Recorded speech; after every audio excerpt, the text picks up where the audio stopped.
we need fresh, new thinking. We need a different mindset. When is okay? Start the streets. Congratulations for being selected for another 4 years. What are your plans for the next term? Well, number one, to improve greatly over the last 4 years. That's moving, continuing to move this city into the 21st century. Okay. Are you pretty happy with the results of your last tenure? Not really. I wish we could have done more, but because of the downturn in the economy and the housing market and the loss of jobs, I wish we could have maintained that forward progress that we was making, but I hope that will return, and then we can continue to move forward.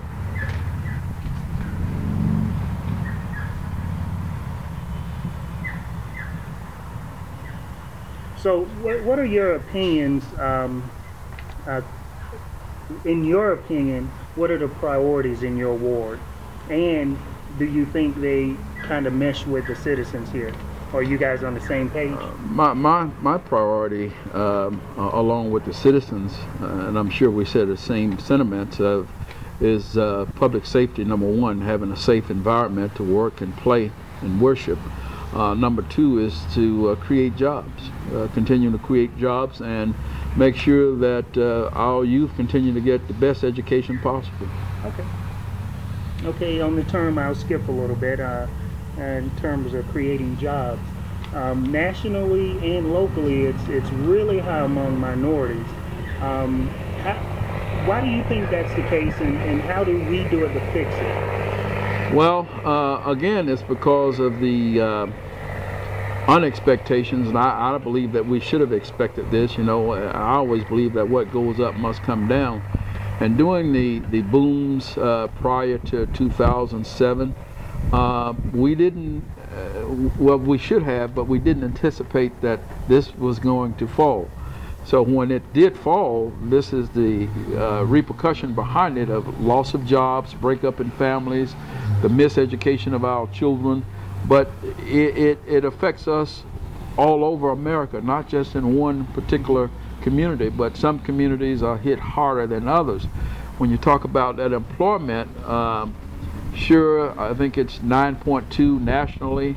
It may be right at 10 points for Lee County. But when you look at certain communities, it is almost as high as 40–50%. Right. That's the issue that concerns me and concerns other, I hope, public officials around this country. But why is that disproportionately high for minorities? Well, because most of your minorities have been working in the construction field, and that was one of the major employers in construction, and plumbing and all of that. So when the housing market fell, there's no building of any houses, there's no roof needs to be put on. So this is where your downfall is, and this is what creates this issue. Now, having said that, how, that may be the question coming up, how can we better that? From a young perspective of talking to our young folk is to get an education that maybe you don't have to depend on too much construction, but don't necessarily think that you can do without it, because if we learn how to do plumbing and do roofing and block laying, that's part of the process. But if you can get an education and want to be not involved in construction, well, then you definitely got to go to school, regardless of whichever way. You got to go to school. That's our ticket. Right. And even if you're in construction, having an education, you still got to have an education. You don't want to lean in building. Right.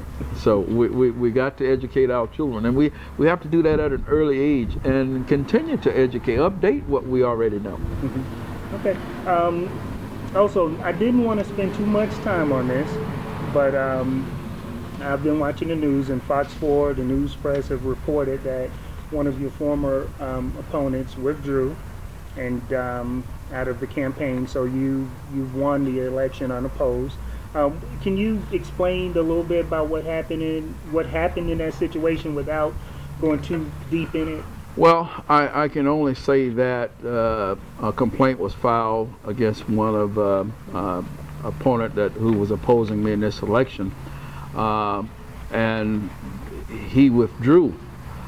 There is an ongoing investigation because I believe that the person may have perjured himself or provided false information. Now, that's not to say that I'm exactly correct. This is why I filed a complaint to be investigated. But in the interim, he withdrew from the campaign. So, yes, I was automatically reelected. But the fact of the matter is that we represent and we take an oath and we swear to God that we're going to uphold the Constitution of the United States. And we have to, even if information is not the best information, we have to be upfront and truthful with our people. And if you're going to represent somebody, represent the truth. Because this is not the time to be playing with people's lives. I also extended, I think, as you know, in the interview, and it was withdrawn because of whatever situation. So I wanted the opportunity to kind of interview both of you, and thank you for allowing me to do that. Well, it is what it is, and it's incumbent on me to follow up with what's taking place. So until we hear something back from those agencies that the complaint was filed, that's exactly what I told you was exactly what was on the complaint. So I won't prejudice the investigation.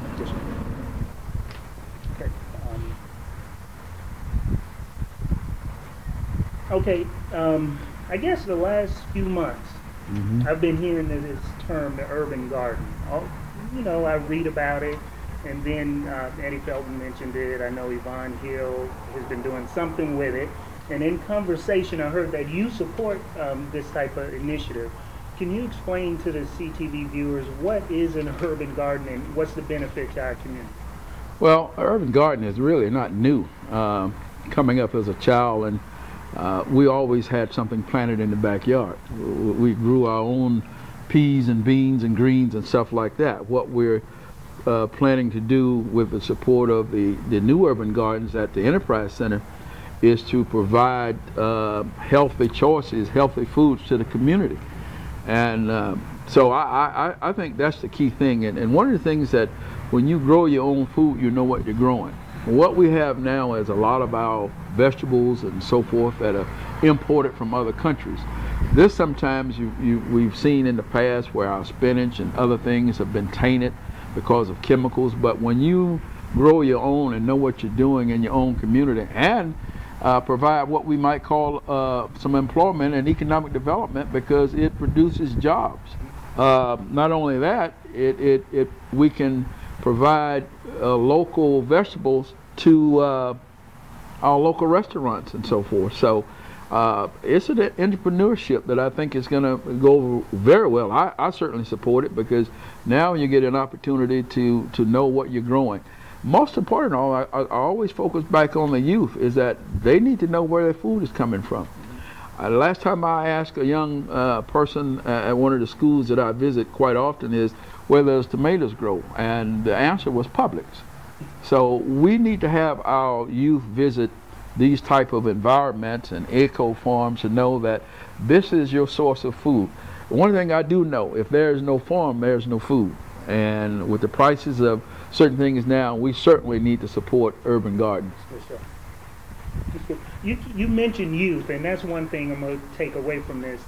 You are definitely my mentor and a lot of people's mentors growing up. And that seems like it's personal to you. And can you explain a little bit of that drive? I'll try, because I didn't set out, and I don't think anybody in his rightful words set out to be a mentor. I think you become a mentor based on the word character. If you do most of what you do right all the time, someone would take notice. You don't have to say, I'm this, I'm that. But if you are for the people, and you have come up like I have come up by people taking ownership and accountability for me, you want to give that back. We talk about it takes a village to raise a child. and I had that village. I was fortunate enough to have that village like so many others.